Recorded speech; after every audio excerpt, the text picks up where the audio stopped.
Good evening friends, मैं Ishwar Chandra D आपके YouTube study रस में आपका स्वागत करता हूं। आज मैं विश्वविद्यालय की परीक्षा राजनीति शास्त्र के अंतर्गत पाठ्यक्रम उसमें लगभग 3 देशों के संविधान की चर्चाएं, उनकी विशेषताएं पूछी जाती हैं विवेचना सहित। तो मैं आपको विस्तृत भारतीय संविधान के बारे में आज उसके परिचय से संबंधित सारे पहलुओं पर नज़र डालेंगे और साथ ही साथ आपको आने वाली परीक्षा के दृष्टिकोण से बहुत ही उपयोगी होने वाला वीडियो है। तो सबसे पहले आप लोगों को मैं बता दूं कि आज 13 फरवरी है और आज से कुछ ही दिन बचे हुए हैं, 1-1.5 महीना बचा हुआ है जो लोगों की परीक्षाएं हैं, विगत परीक्षाएं, और उनको ध्यान में रखते हुए यह वीडियो बहुत ही उपयोगी होने वाली है। हम लोग चलते हैं, देखते हैं कि क्या होता है। कि पहले इसकी ऐतिहासिक पृष्ठभूमि हम लोग देख लेते हैं, फिर देखते हैं आगे की स्टोरी क्या है। तो सबसे पहले हम लोग भारत में ब्रिटिशर्स आए थे 1600 ईस्वी में, जो ईस्ट इंडिया कंपनी के नाम से इन्होंने व्यापार करने की अनुमति मांगी थी और उनको अनुमति मिल भी गई थी। उस समय पर ब्रिटिश शासन में महारानी एलिजाबेथ प्रथम के दायित्व के समर्थन के बाद में उन्होंने देखा कि चार्टर द्वारा उन्हें भारत में व्यापार करने की विस्तृत अधिकार तो प्राप्त हो गया, किंतु वो स्वतंत्र नहीं हो पाए। फिर कंपनी जिसके कार्य अभी भी चल रहे थे, व्यापारिक कार्यों में सीमित ही थे, तो 1765 में धीरे धीरे बंगाल, बिहार और उड़ीसा में दीवानी उनको मिल गई। वहाँ राजस्व की प्राप्ति होने लगी, अधिकार हो गया, अपने मनमानी कर लगाने लगे। इसके तहत भारत में उसके क्षेत्रीय शक्तियाँ बढ़ने लगीं और उसके पास काफ़ी मजबूत एक ढांचा होने लगा। धीरे धीरे 1858 ईस्वी में सिपाही विद्रोह के परिणाम स्वरूप क्या हुआ कि ब्रिटिश ताज क्राउन थे ने भारत के शासन का उत्तरदायित्व प्रत्यक्ष रूप से अपने हाथों में ले लिया। यह शासन 15 अगस्त 1947 में भारत के स्वतंत्रता प्राप्ति तक अनवरत रूप से चलता रहा, जो आज भी कहीं न कहीं आपको देखने को मिलता है। साथ ही साथ आपको इतिहास की पृष्ठभूमि के आधार पर देखा जाए तो यह राजनीतिक परंपरागत व्यवस्था थी। नेक्स्ट चलते हैं हम लोग संविधान सभा का गठन। नंबर 1 देखते हैं कि संविधान सभा का गठन। अब संविधान सभा का गठन जानने से पहले आपको संविधान सभा क्या है इसके बारे में मेन चीज़ जाननी पड़ेगी, और जब ये चीज़ पता होगी आपको शुरुआत से, तो आपको परीक्षा हाल में आप उसको हल करने में बहुत ही सुविधाजनक आपको लगेगा। तो संविधान सभा मेन चीज़ देख लेते हैं कि संविधान सभा है क्या, इसका गठन क्यों हुआ, और पहले तो देखते हैं कि है क्यों। तो सबसे पहले देखते हैं कि व्यक्तियों का एक समूह संविधान सभा क्या है। ध्यान से सुनना, ध्यान से देखना। व्यक्तियों का ऐसा समूह जो किसी देश की मूल विधि निर्मित करता हो, मूल विधि को निर्मित करता हो, जैसे कोई कानून बनाता हो, वो विधि हो गई, तो संविधान सभा कहा जाता है उसे। नंबर 1 हो गया पॉइंट। अब ध्यान से सुन कर के आगे और पॉइंट अपना नोट करते जाना कि यह समूह निर्वाचित भी हो सकता है और मनोनीत भी हो सकता है। जो एक मुखिया होता है उसके द्वारा भी हो सकता है कि हाँ, एक मनमाने 4-5 लोग एक समूह चूज कर लिया ग्रुप से, उसके बाद में आप उनका इलेक्शन भी करा करके किसी को एक को अध्यक्ष बना सकते हैं। तो अन्य शब्दों में संविधान पर विचार करने, बनाने तथा उसको अपनाने के लिए जनता के द्वारा चुने गए और मनोनीत जनप्रतिनिधियों की भी सभा होती है, जिनके अंतर्गत वो लोग मनोनीत होकर के आते हैं। और आगे देखते हैं जब हम लोग, तो कहते हैं कि भारत की जो संविधान सभा का गठन कैबिनेट मिशन द्वारा हुआ था, और कैबिनेट मिशन पर भी चर्चाएं करेंगे हम लोग, और उसके उपरांत हम लोग इसके गठन के बारे में करेंगे। और संविधान बनाने के लिए संविधान सभा क्यों ज़रूरत पड़ी, भाई संविधान सभा का गठन हुआ है तो उसके लिए संविधान सभा एक समूह बनाया गया। और वो समूह क्या था, उसके बाद में देखेंगे हम लोग तत्कालीन जो सेक्रेटरी उसके अध्यक्ष हुए वो कौन कैसे हुए और उसकी क्या क्या शक्तियाँ रहीं, उन लोगों के पास क्या क्या व्यवस्थाएं थीं। तो इन चीज़ों को हम लोग विस्तृत जानकारी के साथ साझा करेंगे। तो सबसे पहले हम लोग जानते हैं कि संविधान बनाने के लिए संविधान सभा क्यों। तो किसी भी देश में संविधान बनाने के लिए संविधान सभा का तरीका कई कारणों से अपनाया जाता है। जैसे एक वैधता होती है, एक उसकी वैलिडिटी होती है और एक होती है सफलता सक्सेसफुल और एक होती है सहमति। तो हम सब चीज़ें देखते हैं कि लोगों के द्वारा प्रत्यक्ष और अप्रत्यक्ष चुनाव कैसे तरीके अपनाए जा सकते हैं जिससे संविधान सभा का गठन हो जाए। कारण भी वैधता भी स्वीकार्य होती है। फिर साथ में देखते हैं कि संविधान निर्माण हेतु संविधान निर्माण हेतु उसकी देखेंगे। तो संविधान निर्माण में देखेंगे, सबसे पहले नज़र डालिए स्लाइड पे कि संविधान निर्माण हेतु एक संविधान सभा का गठन किया गया था उस समय पर। संविधान का परिचय है, ये ध्यान रखना दोस्तों, ये संविधान का परिचय है। संविधान सभा का गठन कैबिनेट मिशन द्वारा हुआ था, मैंने बताया आपको, वो भी 1946 में हुआ था, ये भी बता दिया। तो कैबिनेट मिशन जो मार्च 1946 में दिल्ली में पहुंचा था, कहाँ से आया था, ये आपको ब्रिटिश से आया था, यानी एलिजाबेथ प्रथम के यहाँ से। तो आगे देखते हैं कि जुलाई 1946 में संविधान सभा के लिए चुनाव हो गया। जब चुनाव हो गया तो इसमें 9 नवंबर 1946 को संविधान सभा 9 नवंबर 1946 को संविधान सभा की पहली बैठक हो गई। ध्यान से, डेट नहीं कोई भूलेगा और अच्छे से करेगा। 9 दिसंबर 1946 को संविधान सभा की पहली बैठक, सबसे वरिष्ठ नेता इनके सच्चिदानंद सिन्हा जी थे जो अस्थायी सदस्य के रूप में थे और इनको चुना गया था। फिर आगे देखते हैं कि 11 दिसंबर मतलब उसके 2 दिन बाद जब हम लोगों ने देखा कि 1946 में डॉक्टर राजेंद्र प्रसाद को संविधान सभा का स्थायी सदस्य चुना गया। वो अस्थाई थे, अस्थाई यानी वो उनको अलग भी किया जा सकता था, नहीं भी, और स्थाई जो होता है उसको एक ही स्थाई, सभी लोग तो जानते ही हैं। फिर HC मुखर्जी भी थे, उपाध्यक्ष के रूप में अपना कार्यभार देख रहे थे, संविधान सभा का गठन कैसे क्या करना है उसका पूरी प्रक्रिया देख रहे थे।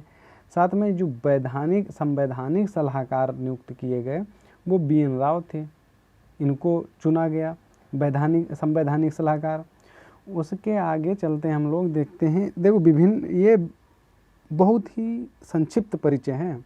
आपको यदि पॉइंट टू पॉइंट भी डाल के लिख दोगे तो 100% बहुत अच्छी आपकी अच्छा पेपर होगा, और उसके लिए हम आपके साथ में हैं, देखते रहो बराबर। 13 दिसंबर 1946 को जवाहरलाल नेहरू द्वारा संविधान की आधारशिला के रूप में उद्देश्य प्रस्ताव पेश किया गया सदन में, और देखा गया कि उद्देश्य प्रस्ताव क्या है। 22 जनवरी 1947 को सर्वसम्मति से उद्देश्य प्रस्ताव स्वीकार भी कर लिया गया। ये भी बहुत बड़े विद्वान थे पॉलिटिकल क्षेत्र में, और पंडित जवाहरलाल नेहरू।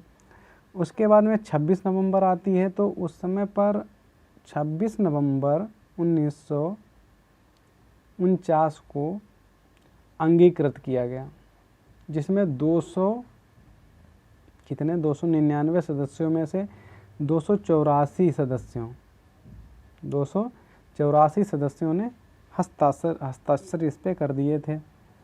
आगे देखते हैं हम लोग कि 26 जनवरी 1950 को संविधान को पूर्ण रूप से लागू भी किया गया और गणतंत्र की स्थापना की गई उसी दिन।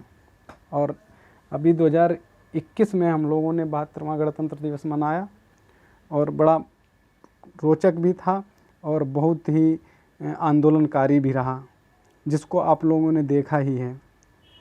तो देखते हैं, और वो भी कौन आंदोलन करत रहा, वो भी किसान आंदोलन कर रहा है। हालांकि हम लोगों को राजनीति से नहीं देखना है, हम लोगों को एक पाठ्यक्रम की तर्ज पे देखना है। तो 26 नवंबर 1950 को 26 जनवरी 1950 को संविधान को पूर्ण रूप से लागू किया गया, गणतंत्र दिवस की स्थापना हो गई। ठीक है, और इसी में एक नोट दे दिया है मैंने, इसमें दिखा रहा हूँ मैं कि संविधान क्या संविधान संविधान सभा में निर्णय बहुमत के आधार पर नहीं बल्कि सर्वसम्मति के लिए सर्वसम्मति से लिए जाते थे। वो अकेले किसी का निर्णय और किसी के वोटों पे नहीं था कि हाँ सभी लोग सहयोग करेंगे, सभी लोग साथ देंगे तभी आगे हो पाएगा। नेक्स्ट देखते हैं हम लोग, भारतीय संविधान से संबंधित महत्वपूर्ण प्रश्न है। याद रखना, ये आपको हमेशा काम करेंगे प्रश्न। तो नंबर 1 प्रश्न कहता है कि भारतीय संविधान से संबंधित महत्वपूर्ण प्रश्न।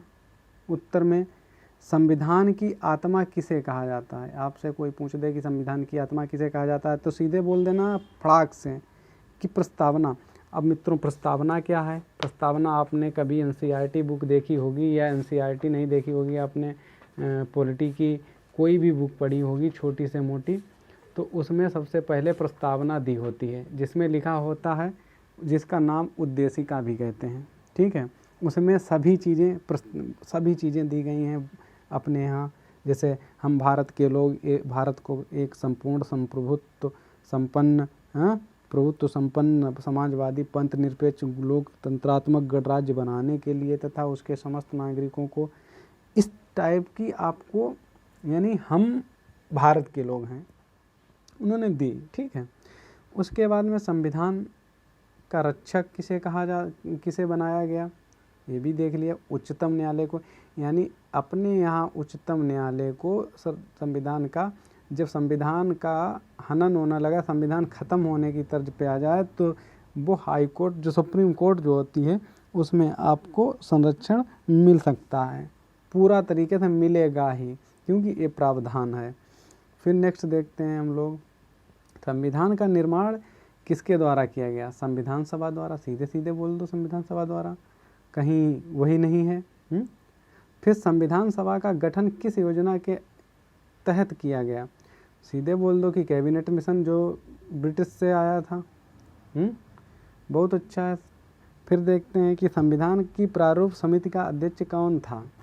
एक प्रारूप, जैसे किसी चीज़ का प्रारूप बनाना चाहिए, प्रारूप बनाया जाता है, उसमें सभी चीज़ें इंक्लूड की जाती हैं कि यहाँ क्या क्या करना, कैसे कैसे करना, कैसे। सबसे पहले रेफरेंस, प्रस्तावना नहीं, हम लोग संदर्भ सहित व्याख्या करते हैं किसी भी प्रश्न की, तो उसमें एक देखते हैं कि उसमें हम मूलभूत क्या रखेंगे। तो सबसे पहले डॉक्टर भीमराव अंबेडकर को प्रारूप समिति का अध्यक्ष नियुक्त किया गया, वो भी बम्बई प्रेसिडेंसी से इनको संविधान प्रारूप समिति का अध्यक्ष चुना गया। नेक्स्ट देखते हैं कि भारतीय संविधान किसने लिखा था। अब यहाँ पे आ जाते, लोग कहते हैं कि डॉक्टर अंबेडकर ने लिखा था और उसको उतारा था, वो अलग अलग बातें आ जाती। प्रेम बिहारी बोस जो थे, प्रेम बिहारी नारायण रायजादा जो थे, इन्होंने अपने हैंड राइटिंग के बलबूते पर उसको एक लिपिबद्ध किया, बढ़िया से सजा करके लिखा, जिसकी मूल कापियाँ आज भी संसद भवन में, सदन में सुरक्षित रखी हुई हैं, उसमें सब कुछ रखा गया है। फिर देखते हैं कि भारत के मूल संविधान में कितने भाग हैं? 22 भाग हैं। सेकंड देखते हैं कि नेक्स्ट देखते हैं कि भारतीय संविधान में कितने भाग हैं? 22 भाग हैं, 25 भाग हैं, लेकिन भागों के अंदर भाग कर दिए गए, एक भाग के अंदर दूसरा भाग कर दिया गया, तो इसके अंतर 25 बता दिए गए हैं, लेकिन 22 ही हम लोगों के मुख्य भाग हैं, मुख्य भाग। ठीक है, तो नेक्स्ट देखते हैं कि भारतीय संविधान में कुल कितने अनुच्छेद हैं? 395 अनुच्छेद हैं। 395, वैसे 400 साढ़े 400 के ऊपर हो गए हैं, लेकिन हाँ 394 ही, वो 395 ही मूल संविधान में 395। अब एक संविधान के अंदर कई अनुच्छेद जोड़ दिए गए हैं, एक अनुच्छेद के अंदर कई अनुच्छेद जोड़ दिए गए हैं, इससे काफ़ी 450 के समथिंग हो गए हैं। ठीक है, तो भारतीय संविधान में सर्वाधिक अनुच्छेद कहाँ से लिए गए हैं? तो 1950 के अधिनियम से लिए गए हैं, 1950 के अधिनियम से लिए गए हैं। कहाँ से? 1950 के अधिनियम से। तो नेक्स्ट नोट, भारत के संविधान में वर्तमान में 25 भाग एवं 12 अनुसूचियाँ और 395 अनुच्छेद हैं, ये कहा गया है। 25 भाग देखो उन्होंने वहाँ पे कह दिया 25 भाग हैं, लेकिन मूल रूप से 22 हैं। तो नेक्स्ट देखते हैं जबकि भारतीय संविधान का गठन। अब देखो वही बात आ गई कि सब भारतीय संविधान का गठन भारतीय संविधान का गठन भी हम लोग देखेंगे कि भारतीय निर्माण हेतु संविधान सभा का गठन किया जा रहा था। संविधान सभा का गठन किया जाना था। संविधान सभा कैबिनेट मिशन, संविधान सभा का गठन कैबिनेट मिशन योजना के तहत नवंबर 1946 में किया गया। कैबिनेट मिशन मार्च 1946 में दिल्ली पहुंचा था। जुलाई 1946 में संविधान सभा के लिए चुनाव हुए। काम तो फास्ट हो रहा था, कार्य फास्ट बहुत तेज हो रहा था, लेकिन उसमें भी संविधान बनाने में 2 साल 11 माह 18 दिन लग गए। ये चीज़ें होती हैं। और कैबिनेट मिशन योजना द्वारा जो सुझाए गए प्रस्ताव थे, उसमें नवंबर 1946 में संविधान सभा का गठन हो गया। योजना की विशेषताएं भी थी कि क्या क्या विशेषताएं हैं। उसकी विशेषताएं ये थी मित्रों कि संविधान सभा की कुल सदस्य संख्या 389 होनी थी। इनमें से 296 सीटें ब्रिटिश भारत यानी और 93 सीटें देसी रियासतों को आवंटित की जानी थी। लेकिन ब्रिटिश भारत को आवंटित की गई 296 सीटों में 292 सदस्यों का चयन 11 गवर्नरों के प्रांतों और 4 चयन मुख्य आयुक्तों के प्रांतों द्वारा हुआ था। मुख्य आयुक्त चुने जाते हैं उसके द्वारा। और उस समय पर क्या हुआ कि 9 दिसंबर 1946 को संविधान सभा की पहली बैठक सबसे वरिष्ठ नेता सच्चिदानंद सिन्हा की अस्थायी अध्यक्षता में हुई। उसमें निर्णय लिया गया कि 11 दिसंबर 1946 में को डॉक्टर राजेंद्र प्रसाद ने 11 दिसंबर 1946 को संविधान सभा का स्थायी अध्यक्ष चुना तो गया, साथ में BN राव भी थे। तो हम लोग ये देख चुके हैं। नेक्स्ट देखते हैं संविधान सभा का अंगीकृत। ठीक है, तो हम लोगों ने पूरा कवर कर लिया है। ये डबल आ रहा है, तो हम लोगों को यहाँ से अब थैंक यू सर। तो सब लोगों को वीडियो अच्छी लगे, ठीक है, तो लाइक शेयर कमेंट ज़रूर करें मित्रों, और मुझे बताएं कि और वीडियो लाएं अथवा ना लाएं। धन्यवाद।